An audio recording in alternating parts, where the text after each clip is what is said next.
Hello mga guys! Second time around ko ngayon sa Dinosaur Island. Kasama ko yung kuya ko tsaka yung family niya. And also yung youngest brother ko kasama ko. Yan, yung two brothers ko kasama ko. Ayan, kamukha ko sila parehas. Okay. So, ayan, tara, pasukin na natin. Mag-i-enjoy talaga dito yung dalawa kong pamangkin. Lalo na itong si Jello at saka si Baby Rian. Sure na magugustuhan nila yung mga dinosaur dito. At di sila matatakot. Ayan. So more on nagpicture-picture lang din kami halos ano. Yung first time ko na pumunta, ayan si Opa yung kasama ko nun. Okay.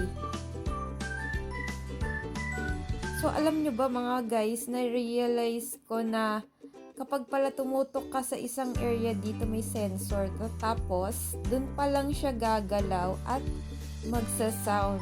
Nung nakaraang punta namin nun, hindi ko yun napansin kasi busy ako sa kakabidyo. Ayan, si Baby Rian, enjoy na enjoy siya. Alam nyo ba, gustong gusto niya pati yung egg ng dino. So more on picture-picture lang kami. Ayan.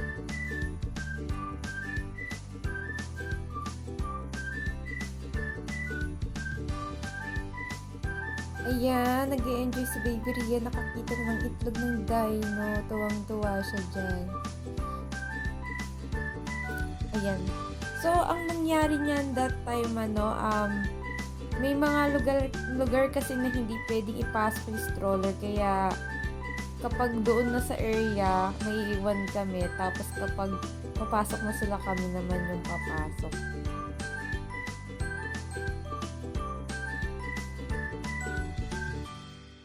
So, ito yung favorite na part ng lahat, yung may gumagalaw na dinosaur, tapos hawakan mo yung anak ng dino. Ngayon yung kapatid kong bunso, tsaka si Jello, yung anak ni Kuya Mon. At ay naman si Kuya Mon, tsaka yung kanyang baby girl. Ayan.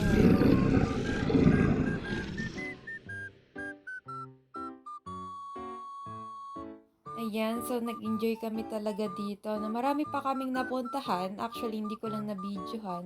Meron pa mga 5D and also yung mga lugar na nakalagay yung mga 7 wonders of the world. Yan, more on kasing nagpicture lang kami. So overall, maganda talaga dito. Dalhin nyo na yung mga kids nyo dito and pwede din kayo mag-date dito. Okay, so dito lang yun sa Clark mga guys. Okay, bye-bye. Thank you.